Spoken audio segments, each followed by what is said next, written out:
चलो बच्चों, नया एज शुरू करेंगे जिसका नाम पाया गया है इंटरिम फाइनेंशियल रिपोर्टिंग। क्या पाया गया है? AS 25। कौन सा? मजाक मजाक में 25 तक आ गए विधि।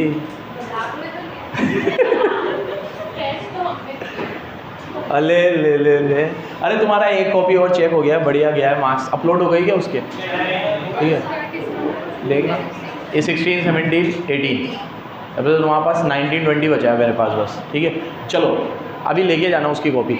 ओ मुर्तज़ा अली इधर देखो, मार्क्स मतलब देख ले अपलोड हुए कि मुझे नहीं पता, न्यू है ना, तो अभी बोल देना अपलोड हो जाएंगे। चलो बच्चों, AS 25 है इंटरिम फाइनेंशियल रिपोर्टिंग। क्या नाम है? Interim financial reporting. आपको जितने भी एस में पढ़ाता हूँ ना, सारे एस में मैं ये बोलता हूँ कि ये इन पे एप्लीकेबल होगा, ये इन पे एप्लीकेबल होगा, इन पे नहीं होगा। इस एस में बिल्कुल उल्टी बात है। ये एस ये कहता है कि हम किसी को भी नहीं बताएंगे कि इंटरिम फाइनेंशियल रिपोर्टिंग किसको बनानी है। किसी और एक्ट में आपको अगर इंटरिम फाइनेंशियल रिपोर्टिंग करनी है तो हमारा एस आप पे एप्लीकेबल होगा, हम स्वयं किसी पे चिपकेंगे नहीं। इट इज़ लाइक कि विधि की पूरी फैमिली मेले में जा रही है, विधि नहीं जा रही है, तो इससे पूछा कि बेटा तू क्यों नहीं जा रही है? मुझसे किसी ने पूछा ही नहीं। ठीक है, तो मैं क्यों जाऊंगी? ठीक है, अगर आप सब आगे से पूछो और मुझे लेकर जाओ, then only I am interested. मैं तो नहीं बोलूंगी कि मुझे भी लेके जाओ। ठीक है, ठीक है, तो ये एस बड़ा ही एटीट्यूड वाला एस है। कौन सा एस है? ये एस कहता है मैं नहीं बताऊंगा कि मैं किस पे एप्लीकेबल होऊंगा, तुम्हें मेरी जरूरत है तो तुम आओ मेरे पास। वो भी कब? जब तुम्हें इंटरिम फाइनेंशियल रिपोर्टिंग करनी हो तो। समझे मेरे बच्चों? तो मेरी तरफ देखो, देखो मेरी तरफ, यहाँ देखो, आपने इसका नाम ही एंट्रीम है। एंट्री मतलब साल के बीच में, तो आपको जो फाइनेंशियल स्टेटमेंट बनाने होते तो ईयर एंड पे बनाने होते। तो अगर आप ईयर एंड के पहले फाइनेंशियल स्टेटमेंट बना रहे हो, ईयर एंड के पहले, एंट्री मतलब बीच में, तो आपको बनाना ही नहीं है इस एज के हिसाब से, तो मत बनाओ तुम तो एंट्री। हम तो बोल ही नहीं रहे किसी को बनाने को, लेकिन सेबी की रिक्वायरमेंट है कि कुछ लिस्टेड कंपनी को एंट्रीम फाइनेंशियल स्टेटमेंट बनाने पड़ते हैं। कंपनीज एक्ट ने भी कहीं कहीं पे बोल रखा है एंट्रीम बनाने के लिए, तो उनके वजह से जब आपको बनाना पड़े तो आप इस एस को फॉलो करोगे। लेकिन ये एस खुद से किसी को नहीं बोलता कि आपको कब एंट्रीम बनाना पड़ेगा। क्या ये बात मैं अच्छे तरीके से समझा पा रहा हूँ आपको? क्योंकि अभी तक मैं हर एस में ये बोलता हूँ आपको कि इन पे एप्लीकेबल है, इन पे है, इन पे है, इन पे नहीं है। इसमें मैं बिल्कुल उल्टी बात बोल रहा हूँ। मैं बोल रहा हूँ एज पर दिस एस किसी को एंट्रीम फाइनेंशियल स्टेटमेंट बनाने की रिक्वायरमेंट नहीं है, लेकिन as per other statutory provisions और अदर रेगुलेटरी बॉडीज और other act, you have to make interim financial statements, then this AS will be applicable to that enterprise. तो फिर वो एस उस एंटरप्राइज पे एप्लीकेबल होगा। क्या बात समझ में आ गई तुम्हें? इसको पहले टिक करो। ये देखो लाइन की शुरुआत ही कैसे होती है, एस डज नॉट मैंडेट, ये किसी को नहीं कहता कि किस एंटरप्राइज को एंट्रिम फाइनेंशियल रिपोर्ट बनानी है। एस किसी को भी नहीं कहता, S does not mandate. How frequently बनानी है ये भी एस नहीं कहता। कब बनानी है, कौन सा पीरियड होगा, अरे हम कुछ कहते ही नहीं है यार, हमें कुछ नहीं कहना। लेकिन इफ, ये पॉइंट नंबर 1 ले लो, ये पॉइंट नंबर 2, इफ अगर किसी इंटरप्राइज को बनाना है एंट्रिम फाइनेंशियल तो they should comply this S, वो इस एस को फॉलो करे।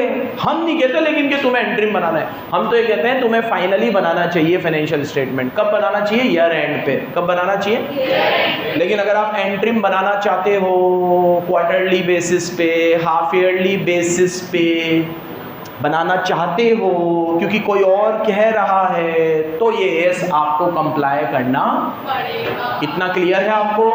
आगे बढ़ूं मैं? ये 2 पॉइंट हो गए। इस एस ने इसके कंटेंट भी दे रखे हैं, वो कंटेंट की बात आगे करेंगे, तो यहाँ टिक मत करना, ये टिक करो। ये एस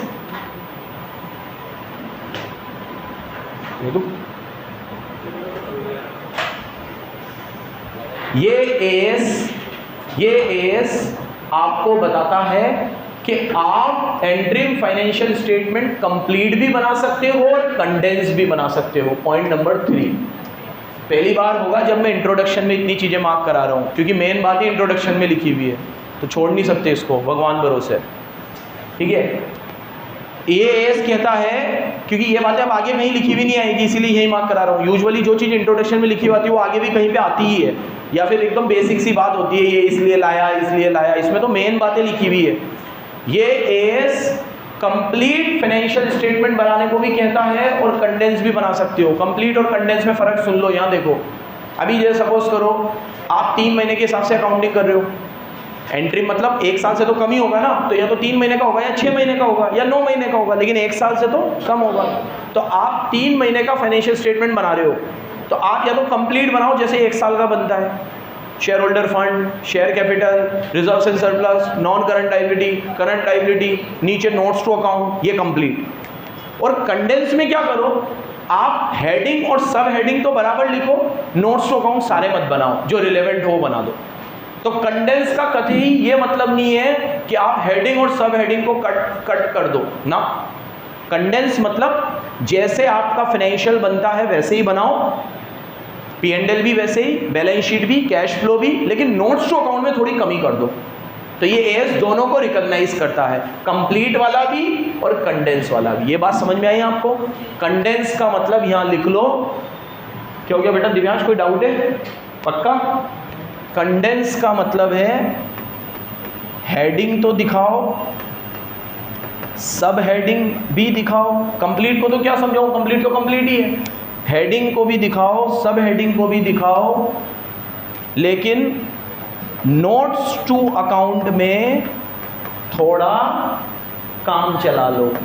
ठीक है, थोड़े नोट्स टू अकाउंट काम चलाओ बना दो। काम चलाओ मतलब थोड़े जो रिलेवेंट हो वो दिखाओ, जो रिलेवेंट ना हो वो मत दिखाओ। ये सिद्धू बड़े आगे। ये तीसरी चीज हो गई आपकी, हटा रहा हूं इसको। चौथी चीज,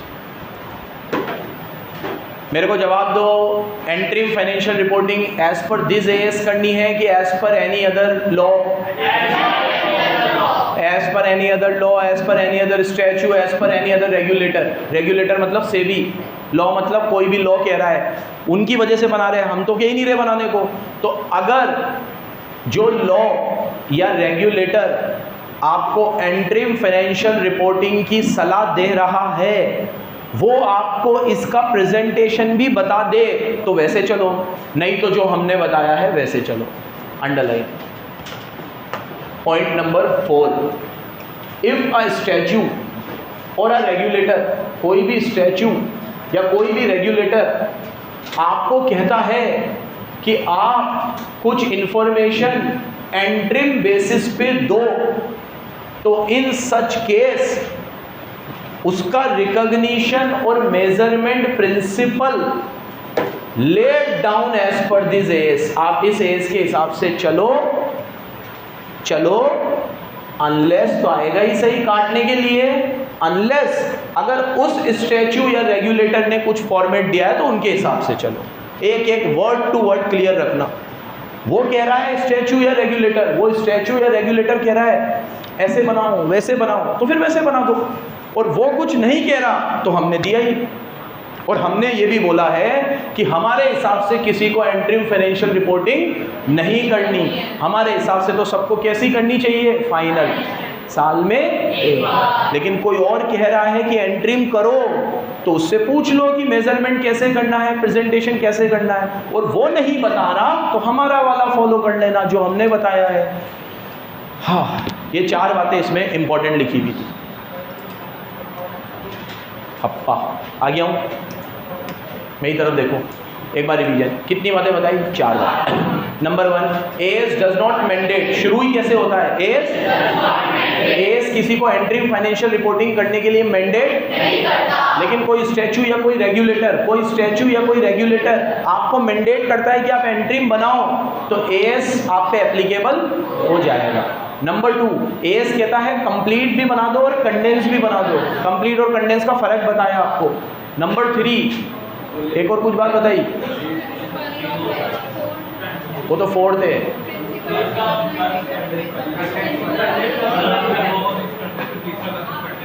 अच्छा, कंडेंस वाला तीसरा था। हाँ ठीक है, फर्स्ट और सेकंड एक साथ बोल दी, और तीसरी कंडेंस और कंप्लीट वाली थी, और चौथी, अगर कोई स्टैच्यू या रेगुलेटर आपको मेजरमेंट और रिकॉग्निशन के क्राइटेरिया नहीं बताता तो एएस आप पे एप्लीकेबल हो जाएगा, आप एएस के। लेकिन अगर वो बताते हैं तो फिर उनके अकॉर्डिंग आप बना सकते हो। आगे आते हैं, पॉइंट नंबर 2, ये इतना रिलेवेंट नहीं है, मतलब बहुत सिंपल है। एंट्रीम पीरियड का मतलब क्या होता है? जो फुल ईयर से कम हो। अब इन्होंने एंट्रीम का मतलब ये नहीं बताया कि हाफ ईयरली हो, क्वार्टरली हो, इन्होंने कहा फुल ईयर से कम हो, तो अंडरलाइन कर दो बस। It means shorter than full year से कम होना चाहिए। ये मैंने पहले ही बता दिया। आप एंट्रीम फाइनेंशियल रिपोर्ट में या तो कंप्लीट भी दे सकते हो और कंडेंस भी दे सकते हो। ये ऊपर आ गया है तो काट सकते हो आप। एंट्रीम में क्या दे सकते हो? कंप्लीट भी और कंडेंस भी, ठीक है। हाँ चुन्नू, कंडेंस में मैं क्या कट कर सकता हूँ? नोट्स टू अकाउंट्स में रिलेवेंट चीज़ें ले सकता हूँ। हेडिंग और सब हेडिंग को कम नहीं कर सकते। अब ये टिक करो, ये इंपॉर्टेंट है। सामने देखो, अभी मेरा अकाउंटिंग ईयर, मेरा बिजनेस ऑफ ऑपरेशंस, अरे मेरे ऑपरेशंस ऑफ बिजनेस, मैंने अपनी जो फैक्ट्री या जो भी काम चालू किया, कंपनी रजिस्टर करी, वो 1 जनवरी को करी, 1 जनवरी को करी, तो मेरे चलो ओ ग्रीन कपड़ा, या देखो ये अकेली बात करती रहती है। तो चलो सुनो बच्चों, ये वाली चीज़ इंपॉर्टेंट है, बराबर से सुनना। कहाँ गया वो? हाँ ये रहा। अगर मैं आपको ये बता रहा था, अगर आपने अपना बिजनेस, बच्चों सुनो प्लीज़, बच्चों सुनो, अगर आपने अपना बिजनेस 1 जनवरी को ही स्टार्ट किया और आपने 3 महीने के लिए फाइनेंशियल स्टेटमेंट बनाए, तो वो एंट्रीम फाइनेंशियल स्टेटमेंट नहीं कहलाएंगे, वो फुली कहलाएंगे, क्योंकि आपने बिजनेस ही 3 महीने किया है, तो आप 3 महीने का ही तो बनाओगे। तो पहला साल में आप 3 महीने का बनाओ कि 6 महीने का बनाओ कि 9 महीने का बनाओ, पहले साल में वो एंट्रीम नहीं कहलाएगा, वो फाइनली कहलाएगा। याद रखोगे आप, अंडरलाइन करो। ये देखो, during the first year of operation, जब आपने बिजनेस शुरू ही किया है, तो आपका पहला साल फाइनेंशियल ईयर से शॉर्टर हो सकता है। इन दैट केस वो जो शॉर्टर पीरियड है नॉट कंसिडर्ड एज एंट्रीम, वो एंट्रीम नहीं माना जाएगा, वो क्या माना जाएगा? फाइनल, फुली माना जाएगा। क्या माना जाएगा? अगर इसमें आपने नॉट को हाईलाइट नहीं किया तो अर्थ का अनर्थ हो सकता है। क्या हो सकता है? कोई ये समझ ले कि पहले साल का पीरियड 1 साल से कम है तो वो एंट्रीम होगा, नहीं, वो एंट्रीम नहीं होगा, क्योंकि पहले साल में आपने बिजनेस ही लेट शुरू किया, तो आप फाइनेंशियल स्टेटमेंट भी कम पीरियड के बनाओगे। That come period is not interim, that come period is final for that year. और उसके बाद आप जब भी कम बनाओगे तो फिर वो एंट्रीम है। ये भी इंपॉर्टेंट मार्क करो। आगे आओ, छोटी छोटी सी चीज़ें इसके अंदर थ्योरी में आ सकती है, बराबर सुनते चलना। अभी तक 4 से 5 बातें बता दी मैंने आपको।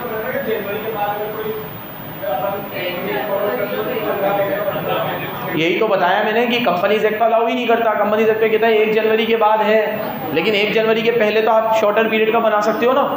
1 जनवरी के बाद तो आपको 15 महीने का ही बनाना पड़ेगा, लेकिन 1 जनवरी के पहले, जैसे आपने बिजनेस शुरू, सुनो आप एग्जांपल ऐसे ले लो कि आपने बिजनेस शुरू किया 1 अक्टूबर को, तो आप कितना फाइनेंशियल स्टेटमेंट बनाओगे? अक्टूबर, नवंबर, दिसंबर, जनवरी, फरवरी, मार्च, 6 महीने का।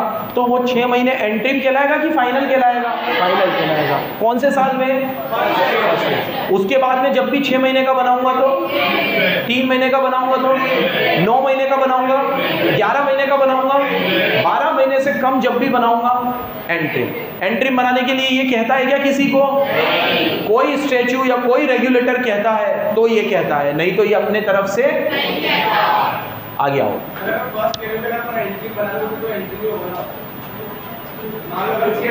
पागल है, जाहिल है, गवार है, क्या है तू? हाँ, तो क्यों करेगा तू ऐसा? ऐसे ही कोई एस, कोई रेगुलेटर, कोई स्टैच्यू ऐसा नहीं कहता कि तुम पहले साल में एंट्रीम का भी एंट्रीम बनाओ, बस अब ऐसा नहीं, ठीक है? डाउट पूछो, डाउट बनाओ मत, ठीक है? ऐसा होता है डाउट आ रहा है तो पूछो, ठीक है? हाँ, बहुत ऐसे तेज से मत आने दो उसे। चलो सुनो, content of interim financial statement सुनो। एस कहता है कि आपके एंट्रीम फाइनेंशियल स्टेटमेंट कंप्लीट और कंडेंस हो सकते हैं। कंप्लीट में क्या आता है? P&L, balance sheet, notes to account, cash flow. Condense में भी क्या आएगा? P&L, balance sheet, notes to account, cash flow. Condense में बस नोट्स टू अकाउंट को आप थोड़ा कम ज़्यादा, वो यहाँ लिखा हुआ है।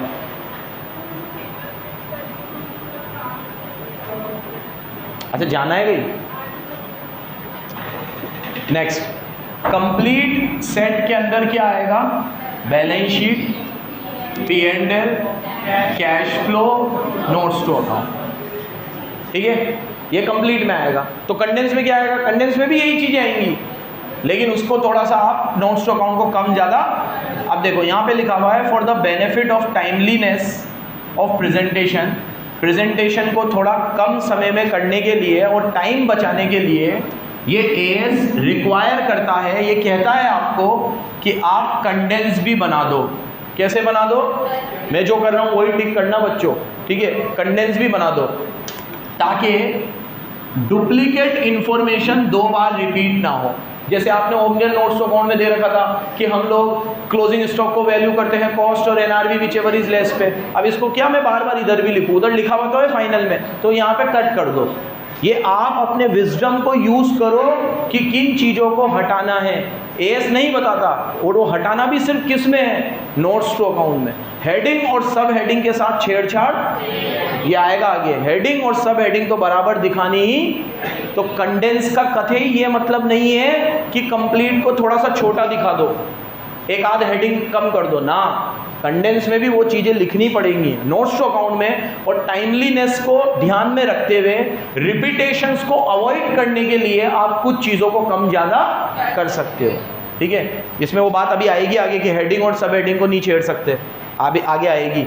एएस डज नॉट प्रोहिबिट और डिस्करेज फ्रॉम, ये टिक मत करना अभी। एएस किसी को प्रोहिबिट नहीं करता कि वो कंप्लीट ना बनाए। आपको कंप्लीट बनाना हो तो कंप्लीट बनाओ, रादर देन कंडेंस। कंडेंस नहीं बनाना, कंप्लीट बनाना है। हम तो मटीरियलिटी को फॉलो करते हैं। किसको फॉलो करते हैं? हमारे अंदर तो मटीरियलिटी कूट कूट के भरी हुई है, हम तो सब बताएंगे। तो बताओ, कोई दिक्कत नहीं है, बताओ। कंप्लीट बताना है कंप्लीट बताओ, कंडेंस करना है कंडेंस करो। एएस किसी को डिस्करेज, किसी को डीमोटिवेट, प्रोहिबिट टिक मत करना। ये रिकॉग्निशन और मेजरमेंट जो है स्टैंडर्ड में अप्लाई ऑल्सो टू कंप्लीट। जो कंप्लीट पे लगेगा वो के वही किस पे लगेगा? कंडेंस पे भी लगेगा, ठीक है?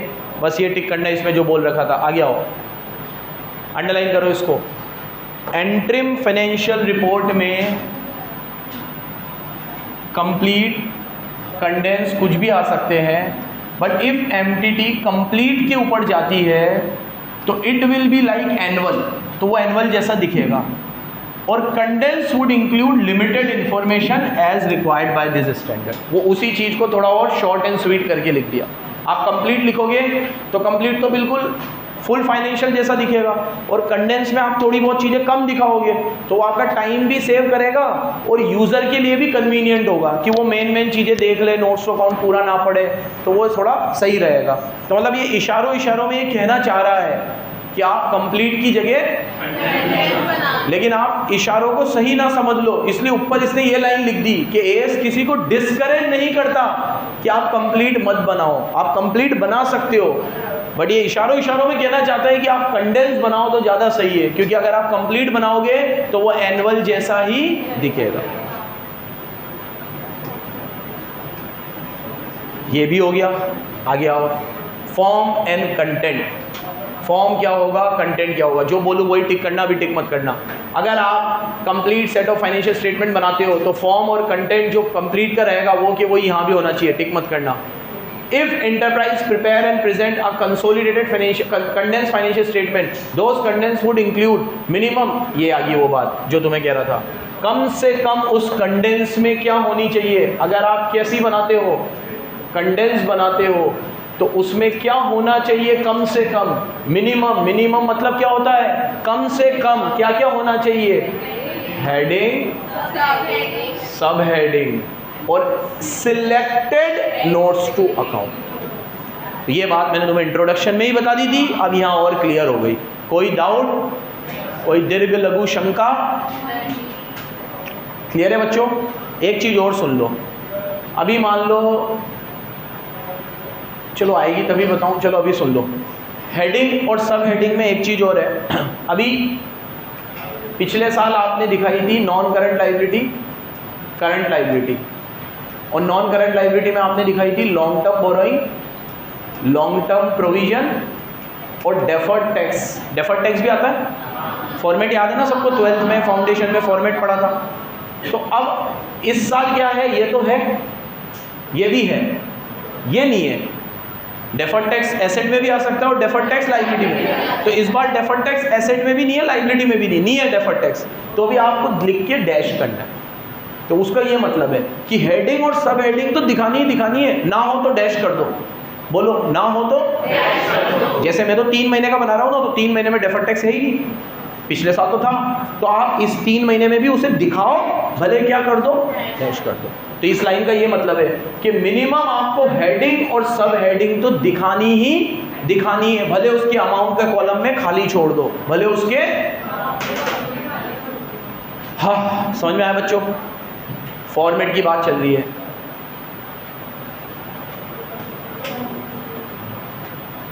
अब जो एडिशनल नोट्स टू अकाउंट आप दिखाओगे, तो इसने कहा है कि सिलेक्टेड दिखाने हैं, तो सिलेक्टेड में कौन से लेने कौन से छोड़ने, ये बहुत बेकार चीज़ होती है। सिलेक्टेड में फिर दिक्कत हो जाती है, पूरी दिखाओ तो फिर कोई दिक्कत नहीं है, सिलेक्टेड में आपने कंपनी पे छोड़ दिया तो इन्होंने एक तरीके से ये वो दिया है, क्या डिस्क्लेमर दिया है। क्या दिया है? डिस्क्लेमर। इन्होंने कहा है अगर आप कोई भी ऐसी चीज़ को इंक्लूड करना जिसके ओमिशन से आपके फाइनेंशियल स्टेटमेंट मिसलीडिंग हो सकते हैं, उसे दिखाना। अब आपने नोट्स टू अकाउंट में एक बहुत इंपॉर्टेंट नोट मिस कर दिया और वो इंपॉर्टेंट नोट की वजह से आपके फाइनेंशियल स्टेटमेंट मिसलीडिंग हो सकते थे, तो आप उसे दिखाना, फिर आप उसे ओमिट नहीं कर सकते। तो बोलो मेरे साथ, if omission of a notes to account make condense financial information misleading, then enterprise should include such notes so that condensed financial statement should not be misleading। याद रहेगा? तो पहले तो आप पे छोड़ा है कि आपको जो सिलेक्टेड लेने हो ले लो, हेडिंग सब हेडिंग तो लेनी है, लेकिन वो सिलेक्टेड में भी अगर कोई ऐसी चीज है जिसको ओमिट करने से फाइनेंशियल स्टेटमेंट मिसलीडिंग हो सकते हैं, तो आप उसे लो, ये डिस्क्लेमर है, ताकि आपके फाइनेंशियल स्टेटमेंट मिसलीडिंग भी बना ही रहा हूँ मैं फाइनल भी बनाऊंगा, एंट्री भी बना ही रहा हूँ, तो ढंग से ही बनाऊँ ना, मिसलीडिंग क्यों बनाऊँ? क्योंकि एएस खुद से तो बोल नहीं रहा बनाने के लिए, आप अपनी मर्जी से बना रहे हो या किसी स्टैचू की वजह से बना रहे हो, तो जब बना ही रहे हो तो ढंग से बनाओ। कोई ऐसी चीज़ को छोड़ो मत जिससे फाइनेंशियल स्टेटमेंट क्या हो सकते हैं, मिसलीडिंग हो सकते हैं। ठीक है? और ये डाइल्यूटेड का है कि अगर इंटरप्राइज बेसिक और डाइल्यूटेड ईपीएस निकाल दिए 20 के हिसाब से, तो आपको बेसिक और डाइल्यूटेड दोनों देने पड़ेंगे एंट्रीम पीरियड के भी। मतलब अगर आप पे AS20 एप्लीकेबल हो रहा है तो आपको यहाँ पे बेसिक और डाइल्यूटेड EPS भी दिखाना पड़ेगा, जैसे फुल फाइनेंशियल में दिखाते हो ना फेस ऑफ P&L पे, इसको भी कहाँ दिखाना पड़ेगा? याद है मैंने तुम्हें वहाँ भी बताई थी ये बात, और मैंने कहा था AS25 में भी बात करेंगे इसकी, वहाँ आया था। तो ये सेम बात यहाँ भी लिखी हुई है, वहाँ भी लिखी हुई है। क्या लिखी हुई है सुन लो। अगर आप बेसिक EPS और डाइल्यूटेड EPS निकाल रहे हो तो जैसे आप फुल फाइनेंशियल स्टेटमेंट में निकालते तो एंट्रीम में भी निकालने हैं, जैसे फुल में निकालते वैसे एंट्रीम में भी निकालने। If enterprise present basic and diluted EPS in annual, अगर आप एनुअल में प्रेजेंट करते हो तो आपको एंट्रीम में भी करने पड़ेंगे, ऑल्सो इन एंट्रीम। बस ये टिक लगी हुई बात याद रखना, ऑल्सो इन एंट्रीम। अब सर आपने कहा सिलेक्टेड नोट्स टू अकाउंट दिखा दो। सिलेक्टेड तो सिलेक्टेड है, फिर जब आप पे छोड़ दिया जाएगा तो फिर आप अपने हिसाब से सिलेक्ट करोगे। तो इन्होंने थोड़ी गाइडलाइंस दी है कि सिलेक्टेड मतलब क्या, कौन से नोट्स टू अकाउंट हम ले और कौन से छोड़ दें। लेकिन फिर बोलूँगा ये गाइडलाइन है, कंपनी अपने विजडम से डिसाइड करे कि कौन से नोट्स टू अकाउंट बताना ज़रूरी है और कौन से नोट्स टू अकाउंट नहीं भी बताएंगे तो काम चल जाएगा। और ये फिर बोलूँगा 5वीं बार, ये सिर्फ नोट्स टू अकाउंट के लिए है, हेडिंग और सब हेडिंग तो दिखानी ही है। किसमें? कंडेंस वाले में। कंप्लीट में तो सब कुछ ही दिखा रहे हो। तो ये सारी चर्चा किसके लिए चल रही है? कंडेंस के लिए। सुन रहे हो बच्चों?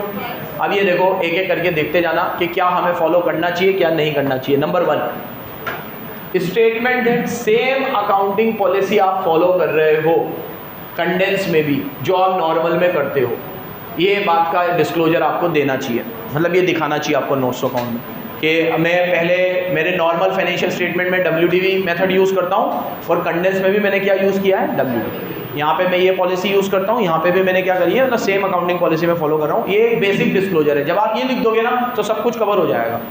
बस इतनी लाइन लिखनी है आपको कि मैं सेम अकाउंटिंग पॉलिसी फॉलो कर रहा हूँ। तो आपको अलग अलग अकाउंटिंग पॉलिसी को बाइफरकेट नहीं करना पड़ेगा। आप एक ही बार लिख दो कि हम भैया सेम अकाउंटिंग पॉलिसी फॉलो कर रहे हैं, किसमें? एंट्रीम में, जो हम एनुअल में करते हैं। एंट्रीम में भी हम वही कर रहे हैं जो हम एनुअल में करते हैं। ये वेरी वेरी इंपॉर्टेंट, मार्क करो। इस पे से क्वेश्चन बन सकता है, ये सिर्फ एक लाइन पे से क्वेश्चन बन सकता है। सीजनल,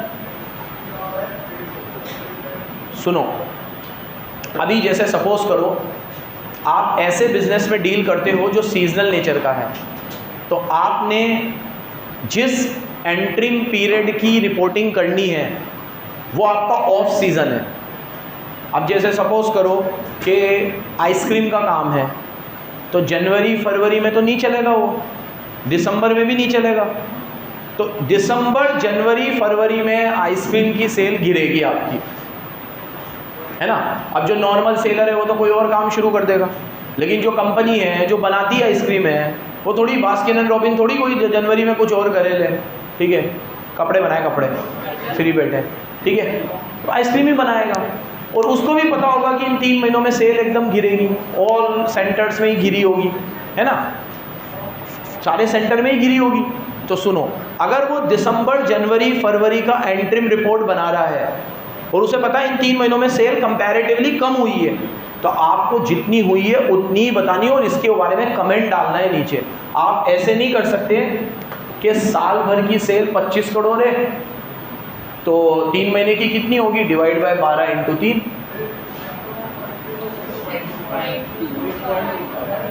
चॉइस ले लो यार अपने हाथ में, ठीक है, तो कितनी होगी। जबकि ऐसा नहीं है, ऐसा नहीं है, दिसंबर से फरवरी में आप जब एंट्री बना रहे हो तो 3 महीने की सेल ये नहीं है 6 करोड़, इन 3 महीने में एक्चुअल सेल ही 1.5 करोड़ है, तो आपको कितनी लेनी चाहिए। और नीचे नोट डालना ज़रूरी है कि सीजनल नेचर की वजह से इन 3 महीनों में सेल नीचे गई है, वेरी वेरी इंपॉर्टेंट, मार्क कर लेना।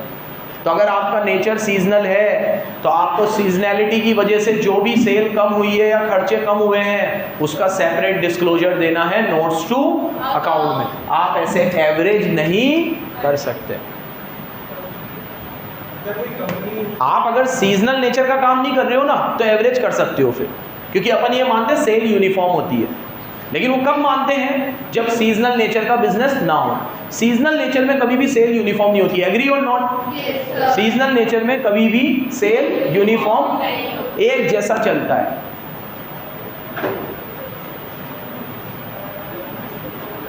हाँ कुछ पूछा था बेटा।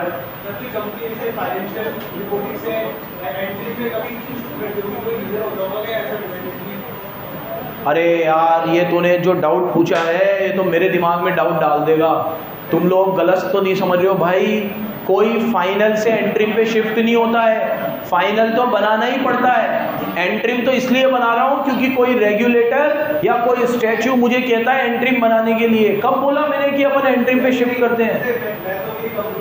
हाँ हाँ, लेकिन फिर मेरी कंपनी ने ऐसी बोर्ड पे डिसाइड किया कि सारा एंट्री बनाते हैं, तो उसका कोई रीजन होगा क्या? बोला ना मैंने, कोई स्टैच्यू बोले, सेबी बोले, सेबी बोलता है तो बनाना हो तो बनाओ। फिर एस तो मना ही करता है कि हम किसी को मैंडेट, शुरुआत कैसे करी मैंने? हाँ एकदम फूक के पढ़ा रहा हूँ, एकदम प्यार से, एकदम छोटी छोटी चीज़ें एकदम डिटेल में इलेबरेट करके। गलत सुलत इंटरप्रिटेशन मत लो यार, ठीक है? एंट्रीम बनाना है तुम्हारी मर्जी है, बनाओ मत बनाओ, फाइनल तो बनाना ही पड़ेगा। Interim is not substitute of final, बोलो। और एंट्रीम बनाना भी क्यों है? किसी स्टैच्यू या रेगुलेटर ने कहा, जैसे मैंने एग्जांपल दिया, सेबी कहता है कुछ लिस्टेड कंपनी को कि आपको एंट्रीम फाइनेंशियल रिपोर्ट बनाने पड़ेंगे। उसके लिए सेबी का एक कानून है, सीए फाइनल में आता था। सेबी एक्ट जो है, स्टॉक एक्सचेंज के 3 एक्ट है, तीनों सीए फाइनल में आते थे। अब तो वो वहाँ लॉ ही हट गई, तो तीनों एक्ट आपको पता नहीं अब कैसे पढ़ाएंगे नहीं पढ़ाएंगे। तो उसमें था कि किन किन लोगों को एंट्रीम बनाना है। सेबी कहता है तो हमें बनाना है, नहीं तो नहीं बनाना है। और अपनी मर्जी से भी बनाना हो तो एस फॉलो करना पड़ेगा। Next, nature and amount of item, जो भी asset, liability, equity, cash flow को अफेक्ट कर रहा है उन सब के डिस्क्लोजर भी देने हैं आपको। जैसे आपने फाइनेंशियल स्टेटमेंट में कोई चीज़ ली थी और एंट्री में उसमें बहुत चेंज आ गया, फाइनेंशियल में जो चीज़ ली थी उसके एंट्री में बहुत चेंज आ गया। कोई फिक्स एसेट है, पहले आपके पास 4 करोड़ की थी, वो फिक्स एसेट आग लगने की वजह से 50 लाख की बची है, तो बहुत ड्रास्टिक चेंज आ गया। डेप्रिसिएशन का चेंज थोड़ी है ये, वो एसेट ही जल गई हमारी, तो नीचे उसका भी डिस्क्लोजर देना है। मैं टॉपिक मत भूल जाना, हेडिंग का नाम है, तो ये तुम्हें गाइड कर रहा है कि तुम्हें कौन से एक्सप्लेनेटरी नोट्स सिलेक्ट करने चाहिए, जिसमें से इसने कितने बता दिए? 3। नेक्स्ट, अगर आपके कोई भी करंट फाइनेंशियल ईयर में पिछले साल के मुकाबले मेजर चेंजेस आए हैं उनके नेचर और अमाउंट में, तो वो भी आपको एंट्रीम पीरियड में डिस्क्लोजर देना चाहिए। तो ये दोनों पॉइंट एक ही जैसे हैं, तो दोनों में से कोई एक याद रख लेना, ये इजीली याद हो जाएगा। अगर अभी कोई बायबैक हुआ है या आपके डेप को रीस्ट्रक्चर करा है, डेप को इक्विटी में कन्वर्ट किया है, तो वो भी एक बड़ी चीज़ है, उसका भी आपको क्या देना चाहिए? डिस्क्लोजर। टॉपिक मत भूल जाना, इस टॉपिक का नाम है selection of notes to account, क्योंकि हम कंटेंट्स बनाते वक्त नोट्स टू अकाउंट को क्या करते हैं? कुछ लेते हैं, तो वो कुछ कौन से होंगे उसके बारे में ये हमें अवेयर कर रहा है, बता रहा है कि ये आप ले सकते हो। Next, dividend. आपने जो डिविडेंड दिया है वो एग्रीगेट बेसिस पे और पर शेयर बेसिस पे, अगर इसी पीरियड में, एंट्रीम वाले पीरियड में ही डिविडेंड दिया है आपने, तो डिविडेंड आप फाइनेंशियल ईयर कंप्लीट होने के बाद देते हो। तो अभी जैसे आप एंट्रीम बना रहे हो अप्रैल में जून का, तो उसमें डिविडेंड आएगा नहीं, लेकिन जब आप एंट्रीम बनाओगे जुलाई अगस्त सितंबर का, उसमें एजीएम होगी और उसमें आ जाएगा डिविडेंड, तो वो बताना है आपको कि इस साल में डिविडेंड दिया है हमने इन 3 महीनों में, पिछले क्वार्टर में नहीं था, वो इस क्वार्टर में है। आप एक चीज़ समझो बच्चों, नई नई चीज़ें याद रखो आप, कि जो हटके है ना वो आप ले, जो लीग में एकदम नॉर्मल चल रहा है उसके लिए एक्सप्लेनेटरी नोट देने की जरूरत नहीं। जो कुछ हटके हुई चीज़ तो वो आपको देनी है। कोई सेगमेंट है आपका, तो सेगमेंट में कितना रेवेन्यू है, सेगमेंट की कैपिटल कितनी है, वो भी एंट्रीम के हिसाब से देनी है आपको। मतलब जैसे आप फाइनेंशियल स्टेटमेंट पूरा वाला बनाते हो, उसको आप पूरे वाले को सेगमेंट में बांटते, ऐसे एंट्रीम वाले को भी सेगमेंट में बांटना है। जैसे आप पूरे 12 महीने का जब फाइनेंशियल पेश करते तो 4 सेगमेंट में करते, ABCD, आइदर बिजनेस और ज्योग्राफिकल, तो ऐसे ही एंट्रीम वाले को भी 4 सेगमेंट में करना, ABCD। तो moral of the story is कि जैसे आप फाइनेंशियल स्टेटमेंट फाइनल वाला बनाते हो, उसमें सेगमेंट रिपोर्टिंग करते हो AS 17 के हिसाब से, तो यहाँ पे भी आपको एंट्री में भी क्या करनी है, सेगमेंट। तो मतलब यहाँ पे शॉर्ट में लिख दो कि जिनको AS 17 के हिसाब से सेगमेंट बनाने हैं और AS 20 के हिसाब से बेसिक EPS और डाइल्यूटेड EPS निकालना है ना, तो ये दोनों चीज़ें जैसे आप फाइनल वाले फाइनेंशियल स्टेटमेंट में करते हो, सेम वैसे ही आपको एंट्रीम वाले में भी करना है। तो ऐसा कह सकता हूं जिनके ऊपर AS 17 और 20 एप्लीकेबल है फाइनल पे, तो उनके ऊपर AS 17 और 20 एप्लीकेबल हो जाएगा एंट्रीम पे भी। समझ गए?